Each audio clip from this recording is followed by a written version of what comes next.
मैंने जफरनामा भी देखा, जफरनामा भी पढ़ा। मुझे बहुत सी चीजें ऐसी होती हैं जो कभी कभी आदमी सरपास कर जाता है। कुछ बातें मैं सरपास नहीं कर पाया। जैसे आप लोग यहाँ हैं, बहुतों ने गीता पढ़ी होगी, बहुतों ने कबीर को भी पढ़ा होगा, भले ही थोड़ा पढ़ा हो, बहुतों ने पूरा पढ़ा होगा। लेकिन कबीर ने गीता के विरुद्ध कुछ नहीं कहा, और कबीर ने श्री कृष्ण के विरुद्ध कुछ नहीं कहा। बाकी कोई ऐसा नहीं है जिसको कबीर ने छोड़ा ना हो। कबीर ने बुद्ध के विरुद्ध कुछ नहीं कहा, कबीर ने धम्मपद के विरुद्ध कुछ नहीं कहा, बाकी किसी को कबीर ने छोड़ा नहीं। और यही नहीं, कबीर की साखियों में, कबीर के पदों में हमको गीता झांकती दिखाई दी। और एक नहीं, 100 नहीं, कई 100 जगहों पर कबीर वाणी में हमें धम्मपद दिखाई दिया। कभी कभी तो अनुवाद जैसा दिखाई दिया, कभी कभी भावानुवाद दिखाई दिया। तब मैंने सोचा आखिर ऐसा क्यों हो रहा। तब मैंने गीता को ध्यान से पढ़ा। उसी बीच हमारे बड़े भाई, और मैंने अभी कहा जैसे कि उत्प्रेरक पंडित गोमती प्रसाद मिश्र जी की अभ्युत्थानम की पांडुलिपि मेरे पास आई।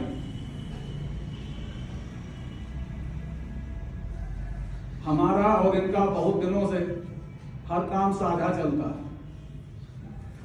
हम लोग बीमार भी साझा होते हैं, हम लोग दवा भी साझा करते हैं, हम लोग साझा सोते हैं, हम लोग साझा जगते हैं, हम लोग साझा लिखते हैं, हम लोग साझा पढ़ते हैं।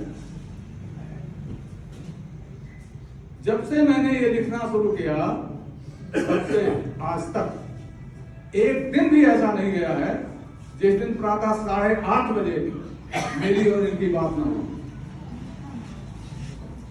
और ये जो पुस्तक है, मैंने लिखा भी है भूमिका में, और यहां कह रहा हूं, इसका शब्द शब्द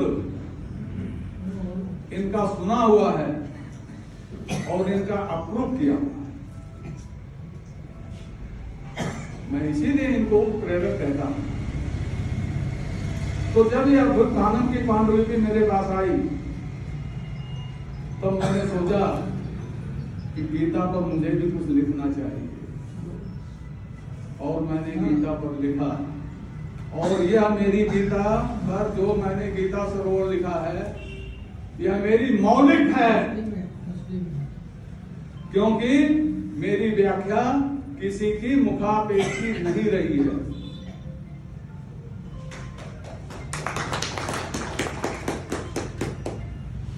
सब लोग, आप जितने लोग हो, बहुत लोगों को ये बताया गया होगा, गीता लाइव टेलीकास्ट है। गीता हो रही थी, संजय सुन रहे थे, धृतराष्ट्र को सुना रहे। यही भाव बनाया गया। कैसे बनाया गया, क्यों बनाया गया, इसके बारे में कोई कमेंट नहीं। सिर्फ यह कह के आगे बढ़ता हूं कि भाव गलत बनाया गया। पहले ही श्लोक में, गीता के पहले और भी पहले अध्याय के जितने श्लोक हैं, मैं उनको श्लोक कहता हूं। दूसरे अध्याय से अंत तक मैं गीता के श्लोकों को श्लोक नहीं मंत्र कहता हूं, क्योंकि गीता उपनिषद है। किसी भी व्याख्या में आप श्लोक के अलावा मंत्र नहीं पढ़ेंगे। केपी पांडे की व्याख्या में मंत्र है, क्योंकि गीता उपनिषद है और उपनिषद मंत्र होता है। पहले ही श्लोक में पहला अध्याय जो है वो उपनिषद नहीं है। क्योंकि उसमें कोई गुरु शिष्य संवाद नहीं। इसलिए मैं श्लोक कह रहा हूं। पहले श्लोक में ही शब्द आया है अकुर्वत। अकुर्वत हमारे और पांच पुत्रों ने क्या किया। अकुर्वत माने क्या किया, पास्ट टेंस। लाइव टेलीकास्ट कैसे होगा? कैसे पंडित जी लाइव टेलीकास्ट करते हुए घूम रहे हैं?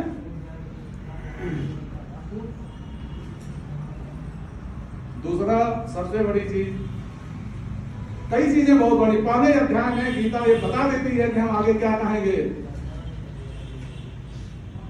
और जो पहला अध्याय समझ गया वो पूरा समझ गया, जो पहला नहीं समझा वो कुछ नहीं समझा। रथों के वर्णन है, घोड़ों के वर्णन नहीं है, लेकिन अर्जुन के घोड़े का वर्णन है। अर्जुन के घोड़े का रंग सफेद कहा गया है, बाकी रथ में घोड़े नहीं थे क्या? किसी के रथ में घोड़े की बात नहीं करी गीताकार ने, काले की बात नहीं करी, नीले की बात नहीं करी। अर्जुन के रथ में 5 घोड़े बताए और सफेद बताए। क्यों? ऐसे नहीं होता। ये ऐसे ऐसे ग्रंथ हैं जिनको सोचना समझना पड़ता है। अर्जुन ने कृष्ण से कहा कि मेरा रथ दोनों सेनाओं के मध्य में ले चलो। किसने नहीं कहा कि रे संग बच चुके हैं, अभी कोई मार देगा तीर, क्यों मध्य में जाता? नहीं कहा। अर्जुन ने कहा मेरा रथ मध्य में ले चलो। संग बच चुके थे दोनों तरफ से। जिससे सीटी बजती है खेल की, वो खेल की सीटी बच चुकी थी। अर्जुन ने कहा रथ मध्य में ले चलो। जिसने जरा भी मना नहीं किया, रथ मध्य में ले गए। कहां ले गए? भीष्म और द्रोण के सामने। इधर से भी मध्य और इधर से भी मध्य।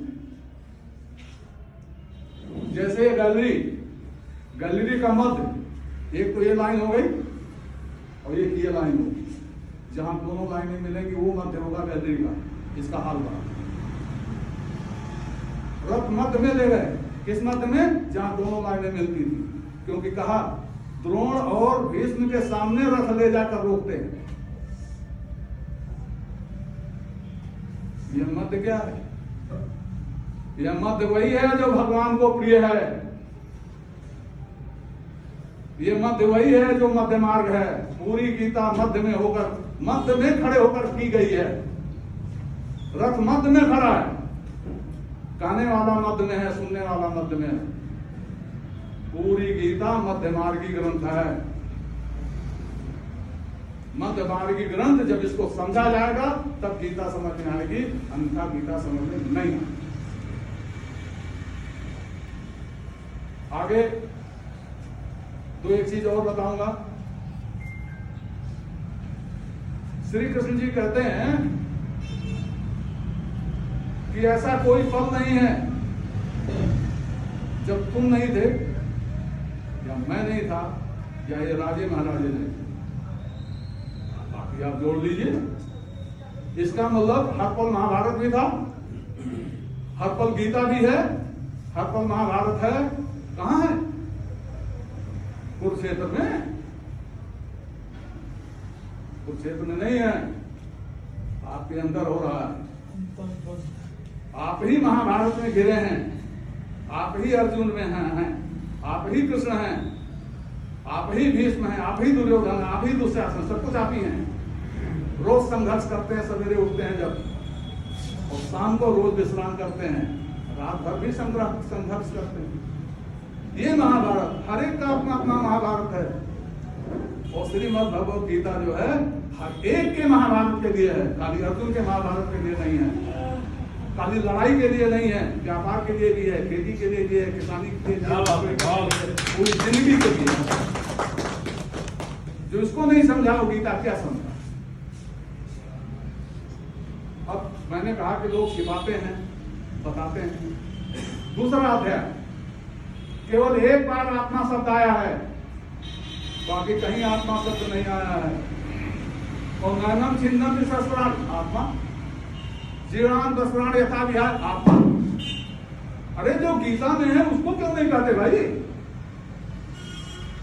गीता में देही है, देही क्यों नहीं कहते? देही क्या इतना कड़ा शब्द है कि लोग ना समझे? हाँ, आत्मा जरूर कड़ा शब्द लोग नहीं समझते, लेकिन देही तो सब समझता है। तो देही क्यों नहीं कहते भाई? भगवान देही कहते हैं, तो आपको देही कहने में शर्म आती है? ये सारी चीजें इसमें हैं, इसी तरह की चीजें हैं, लेकिन कहीं भी नास्तिकता नहीं है और कहीं भी दुर्भावना नहीं है। सब जगह प्रेम है, सब जगह प्रेम है। इसका कारण क्या है? हम अपने बड़ों के आदेशों का उल्लंघन करते हैं। क्या सबको नहीं मालूम, लेकिन यहाँ कुछ लोग बैठे हैं कुरान शरीफ वाले। पहला शब्द क्या है? इकरा। इकरा माने पढ़ो, पढ़वाओ नहीं, पढ़ो। जब पढ़ोगे तब जानोगे, जब सुनोगे तो नहीं जानोगे। मुझे सुनाना है आपको, मैं अपनी वाली सुनाऊंगा, मैं अपना उर्दू सीधा करूंगा। आपसे क्या मतलब? जब हम खुद पढ़ेंगे तब हम जानेंगे कि क्या है क्या नहीं है। इसलिए खुद पढ़िए, किताब को गुरु मानिए। सिख भाइयों को मेरा बहुत बहुत नमस्कार है, जिन्होंने किताब को गुरु का दर्जा दिया और गुरु ग्रंथ साहिब की भावना ले आए। लिखने पढ़ने का इतना बड़ा प्रचार और कहीं हो ही नहीं सकता। अगर हम लोग बचपन में छोटे थे, तब जब किताब हाथ से गिर जाती थी तो उठा के ऐसे करते थे। अभी भी करते हैं, लेकिन वो इस तरह से करते हैं सर, यूं किया, पाठ खत्म किया, यूं किया, कपड़े में बांधा, ताके पर रख दिया। ऐसा है। स्वयं पढ़िए। अगर आप नहीं पढ़ सकते, भगवान ने कुछ ऐसा किया कि आप नहीं पढ़ सकते, तब किसी ऐसे के पास जाइए जो स्वयं पढ़ता हो। क्या बड़ी बात कह दी है। अन्यथा खुद पढ़िए, नहीं तो लोग घूम रहे हैं, कि कब आप उनकी पकड़ में आ जाएं और कब वो उल्टा सीधा समझा करके चलते बने, गिरफ्तार करके जाए। लोग घूम रहे हैं। यही हो रहा है, सैकड़ों वर्षों से ही हो रहा है। मैं ज्यादा समय नहीं दूंगा क्योंकि कहने के लिए बहुत है, इतना ज्यादा है कि कुछ शेर याद आते हैं और लागू भी होते हैं इस पर। कभी है हकीकत मुंतजर नजरा लिबास मजार में कि हजारों सजदे तड़प रहे हैं, बहुत तड़पन है। तू बचा बचा के न रख इसे, तेरा आईना है वो आईना कि शिकस्ता हो तो अजीज तर है निगाह है आईना साज में। और मन कहीं है और ये कहीं है, ये नहीं चलेगा। मैं जो सर्व सजदा हुआ कभी, वो जब जमी से आने लगी सदा, तेरा दिल तो है सनम आसना, तुझे क्या मिलेगा नमाज।